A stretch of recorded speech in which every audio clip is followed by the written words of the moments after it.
খুব খারাপ খবর অভিনেতা প্রতীক সেনের ভক্তদের জন্য। খোকাবাবু ধারাবাহিকের মধ্য দিয়ে নিজের অভিনয় জীবন শুরু করার পর একের পর এক জনপ্রিয় ধারাবাহিকে প্রধান চরিত্রে অভিনয় করে দর্শকের মনে জয় করে নিয়েছিলেন অভিনেতা প্রতীক সেন।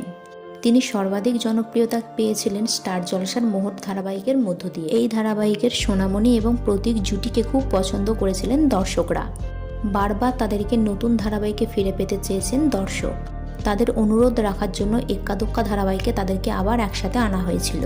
কিন্তু কিছুদিন আগেই শোনা যাচ্ছিল সুরিন্দর ফিল্ম প্রোডাকশন হাউসের হাত ধরে সোনামণি সাহা এবং প্রতীক সেন একটি নতুন ধারাবাহিকে আবারও আসছেন।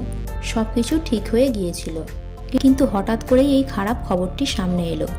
শোনা যাচ্ছে এই বিশেষ কারণবশত এই ধারাবাহিক থেকে বাদ দেওয়া হয়েছে অভিনেত্রী সোনামণি সাহাকে।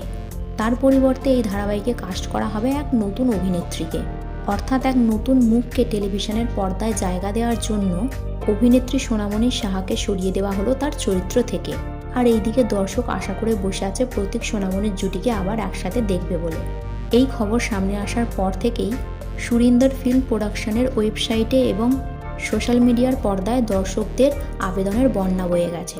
তারা কর্তৃপক্ষের কাছে বারবার আবেদন করছে নতুন ধারাবাহিকে যেন প্রতীক সেনের বিপরীতে সোনামণিকেই কাস্ট করা হয়।